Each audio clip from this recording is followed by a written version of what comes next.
Critical Role's biggest charity event ever, Your Crimes Are Ruining Baldur's Gate 3, and the most unexpected tabletop TV show ever.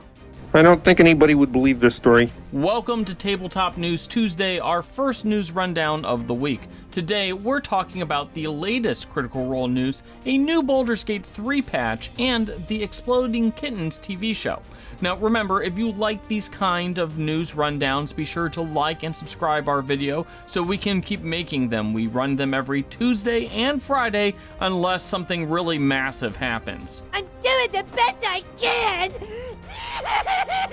Now, with that out of the way, on to the news. Hot damn!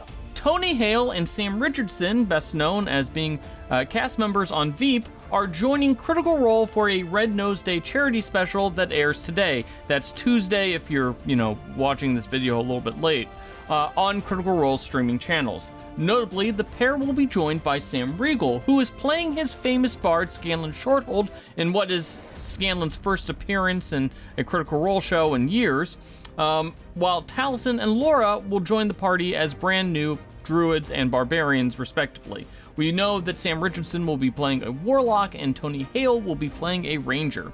As of the time of recording this voiceover, Critical Role has raised over $42,000, which is actually just over halfway to their $75,000 goal. Now, there's still time to donate, and you can also donate during the live stream, and we're guessing that Critical Role will smash through their goal by the time that the one shot is over tonight. That's how it's done. Baldur's Gate 3 nearly broke because of the rampant theft and vandalism players committed throughout the game.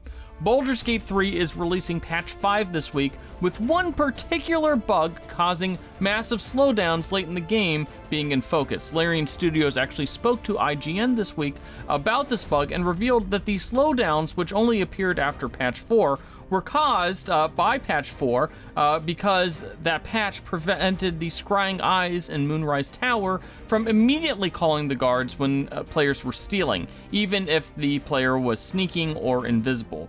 This basically caused the game to be clogged down as the game kept checking whether anyone noticed all of those acts of secret theft and vandalism instead of the game just determining that enough time had passed just to let things drop.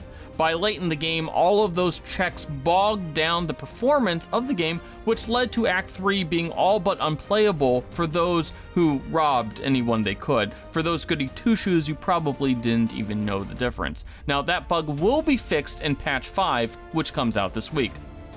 What's next? Chaos reigns supreme in Warhammer 40k. Earlier this month, Warhammer hosted its first ever World Championships of Warhammer, with 340 players competing in 4 different Warhammer games. Manny Chima became the first ever world champion in Warhammer 40k, winning with the Chaos Space Marines, beating out John Lennon's Ultramarines in the final.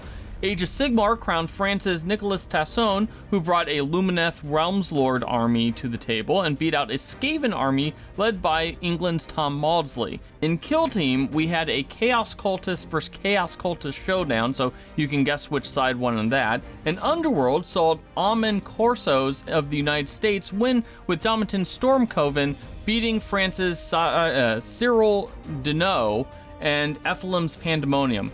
Those are a lot of words that I couldn't quite pronounce. There was a bit of controversy in the 40k bracket as John Lennon actually had to forfeit a preliminary round matchup against Chima due to a rules interpretation that came under some dispute online and had been caused a lot of chatter to happen afterwards. However, Lennon did emerge victorious in the losers bracket and had a hard-fought finals match against Chima, which had no controversy, and Chima won fair and square.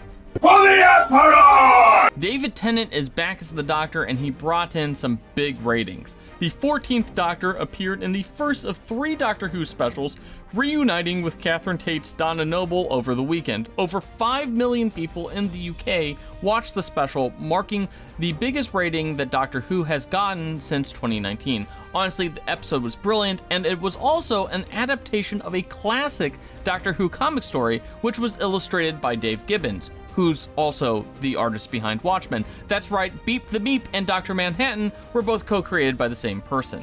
We'll get 2 more specials of David Tennant's Doctor before Ncuti Gatwa takes over as the Doctor on Christmas Day. It's taken me all these years to realize the laws of time are mine, and they will obey me! And finally, it's the tabletop adaptation no one saw coming. Exploding Kittens, yes, the game co-created by Matthew Inman, aka the guy who draws the oatmeal, is coming to Netflix as an animated series. The series basically pits God and the devil against each other while both are trapped in the bodies of house cats.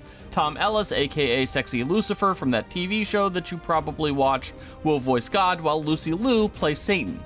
While the game seems like an odd choice for a cartoon, keep in mind that a lot of tabletop games are actually being developed into either TV shows or movies. So this likely won't be the last time you see a random show and go, hey, didn't I beat all my friends in that last week? Exploding Kittens comes to Netflix in 2024. Yippee-ki-yay, mother...